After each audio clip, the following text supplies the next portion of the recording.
Hello and welcome to my third video for Oskaloosa Schools online resources.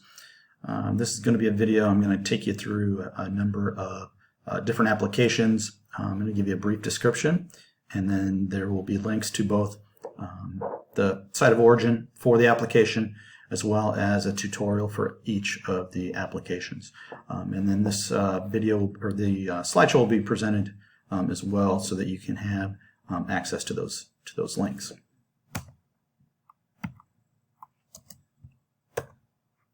So the first set is on communication or feedback. All of these apps have other functions as well, but I've highlighted kind of the main area here. The first one I have on the list is Flipgrid.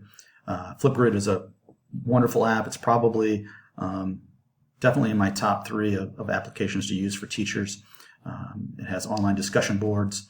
It allows you to do some what are called shorts, where you can record your own videos in screencasting, which I'll talk about here in the next section. And it also allows you to provide feedback, so you can use the video function of it. You would be able to use the screencasting ability of it as well. Pull up a student's assignment, give a video commentary about their assignment, and then share that individually with the student, so the student could hear your comments and see your interaction with whatever the assignment would be, whether it's an art project, a paper, whatever it is. You can give customized private feedback, so video, written, and rubric. There are rubrics right on Flipgrid, so awesome app. Remind is the next one I have on there. Many of you may be familiar with that already. Text, SMS, push notifications, and email. You can sign up students, which I would say maybe only for high school, and that would be with permission from your administrator. But you could also sign up parents and use that to send reminders for the parents to remind their students. Very simple. It's free. You can set up a number of courses, and it's really easy to use with the app. You can connect with it right from your phone and send a message. And the nice thing it does is it doesn't give your phone number out to the parents then. So they don't have your personal phone number. They're only going to have a connection with the Remind app. The next one is ClassTag. That's a newer one that's just kind of hitting the market here this summer, as far as a big push of getting people to know about it. It's connecting every parent. You can put your classroom supply list on there. There's a spot for a resource library. You can connect parents to a volunteer sign up. You can connect parents for student-teacher conferences. The cool thing is it monitors your engagement with that parent, and so you'll be able to look at the data and say, gosh, I really haven't contacted Mason's parents recently. I'm going to reach out to them. You can also earn points through your interaction with the parents. So you earn points, and then those points can be spent on things like teachers pay teachers, or supplies for your classroom. So it's pretty cool. It does have advertisements on there though, so that's the one maybe hang up with ClassTag. Seesaw is the next one. Seesaw is used really as an LMS a lot of times for elementary school classrooms. You can share progress on there. You can share assignments. You can create lessons and share those out with students and parents both. Great app, very widely used in elementary. Google Calendar, I'm sure you're all familiar with that. It's a synchronous calendar, meaning you can sync it with your web page. You can post it in different places. If you're using Google Classroom, obviously you can connect right to it there. You can add assignment links to that to Google Calendar. You can put reminders on Google Calendar. It's got a lot of uses.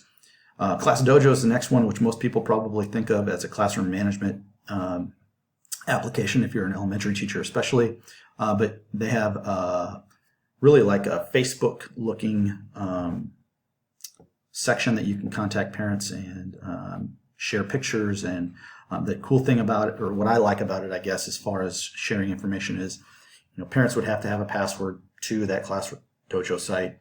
Whereas, Facebook is a little bit more public. Even if you have a private site, ClassDojo is going to be more private than that private page on Facebook. So it's a great site.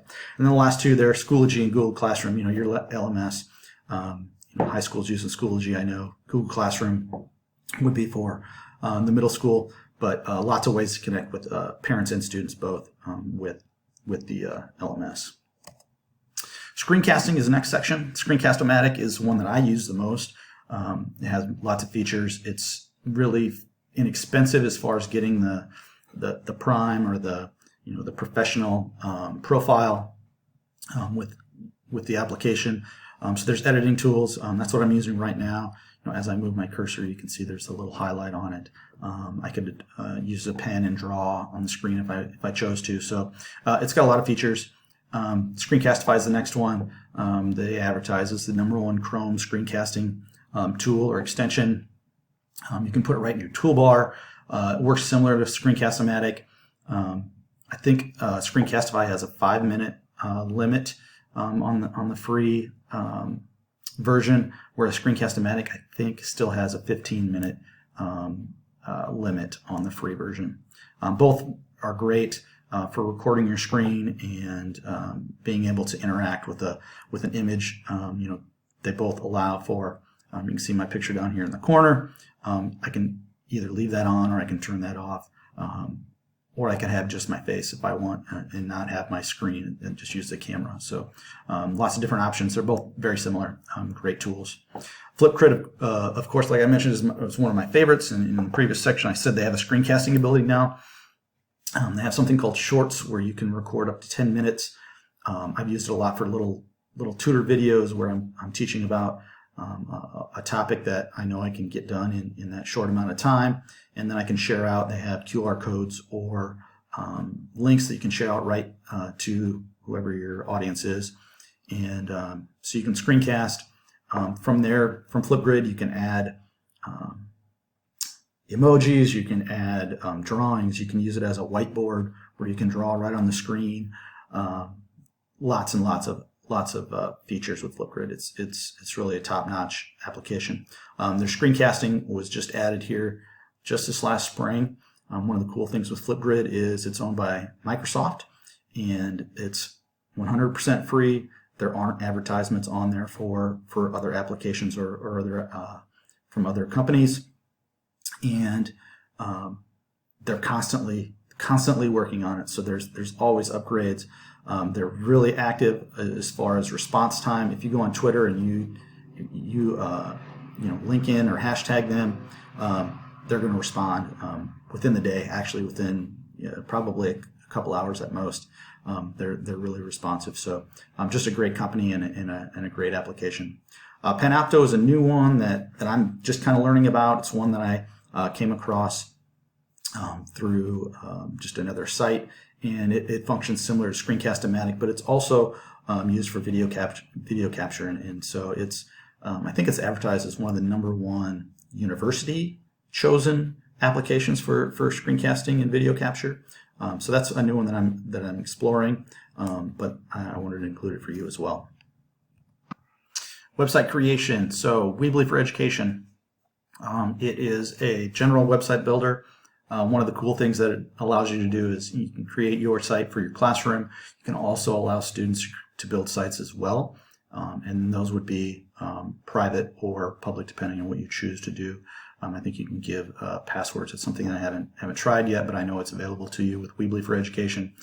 So when you think about things like portfolios or sharing out with parents, that could be a great option for you.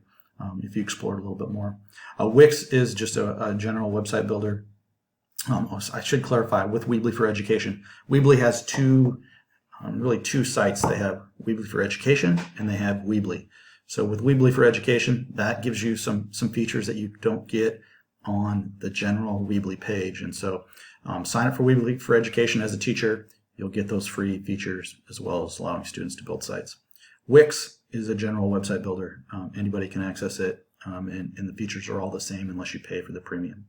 And the last one is Google Sites, which is through Google. They've had quite a bit of improvement with that as well. So Google Sites used to be very basic, but it's moved on. It's getting much better. Whoops. Text analysis. I used to use a program called Prism, which was a collegiately created text analysis tool. That's no longer available to us. So they actually suggested these two. There's Voyant and Now Comment. Voyant is reading and analysis for online text. You can drop text right in there. You can put in a speech by Martin Luther King, for example, and you could analyze that text. So, if you're thinking social studies or you're thinking English, lots of great uses. If you're comparing maybe some science readings as well, you can drop them all right into Voyant to analyze them. Now Comment is a tool for discussing and analyzing online documents. So that one is a little bit more, group oriented. Would be good for classrooms, and you can once again put text in there and then use it to allow people to make comments and to discuss and analyze the online text. Presentation. Most of them should be fairly familiar. Prezi, of course, is a presentation tool and allows some movement in your presentations, and they can create some really creative, inviting, engaging presentations through Prezi. Haiku Deck is one where you kind of slide different pieces in together for your presentation. It allows you to make presentations pretty fast and easy, and also engaging and interactive. Google Slides, that's the one I kind of fall back on all the time, only because I know that no matter what computer I go to, I log into my Google account, boom, I've got my presentation right there that I can share. It's also easy to share, with a link. If I want someone to have that presentation, like the one that I'm sharing with you right now, I can share that link with you and you'll be able to interact with it on your own. And you can do that without the people viewing it being able to edit or change things. The last one is Pear Deck, which maybe you've heard of by now. It allows engagement with a Google slide presentation. The participants can move things around on the screen. They can type answers. They can draw pictures. And then as a teacher, then you can see all those responses and you can share them with the class. You can look at like poll type information to see what if students are understanding. It's a really great tool. It is a local tool created in Iowa City or housed, I guess I should say, maybe. Pear Deck was started in Iowa City, so a good Iowa application there.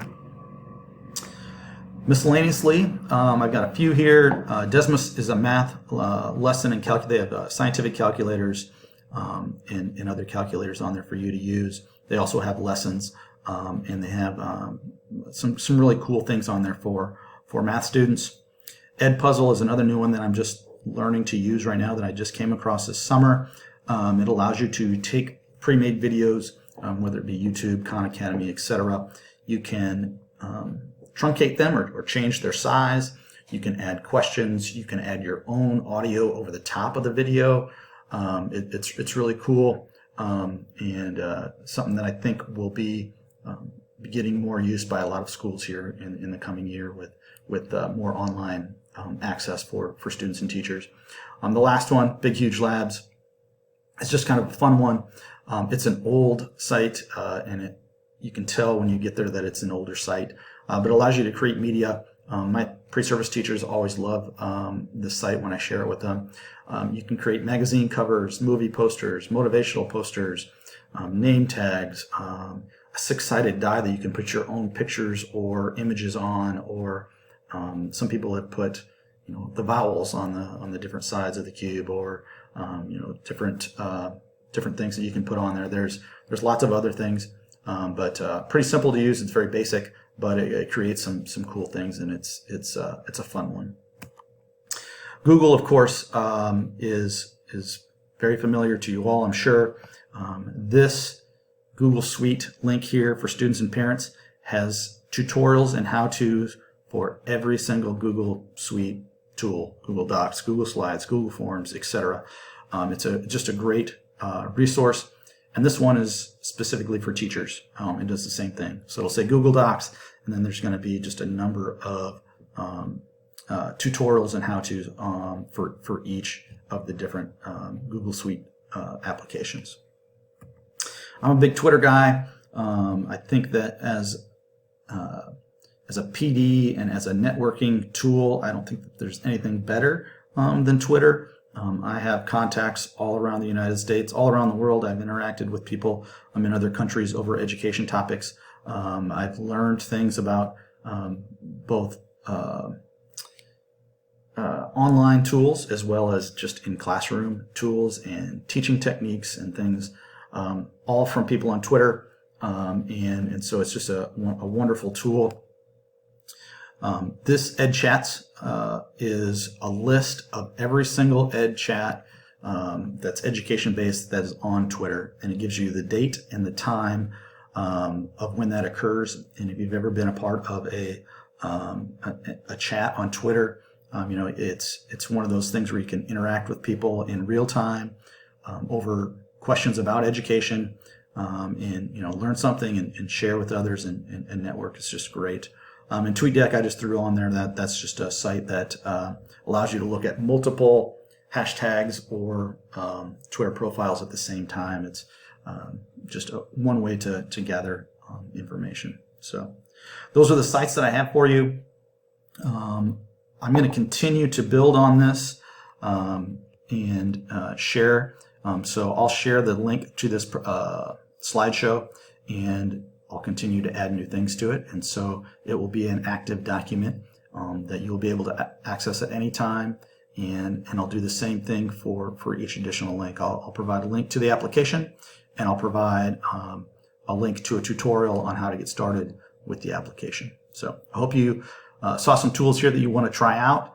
Something that I always encourage is to get on there, get your profile for whatever application it is, and then play around with it. Start to see how it works. Start to create with it. Get familiar with it, and then once you have some familiarity with it, then introduce it to your students or your parents or whoever it might be that you're going to share with. So, thank you. Hope you learned something.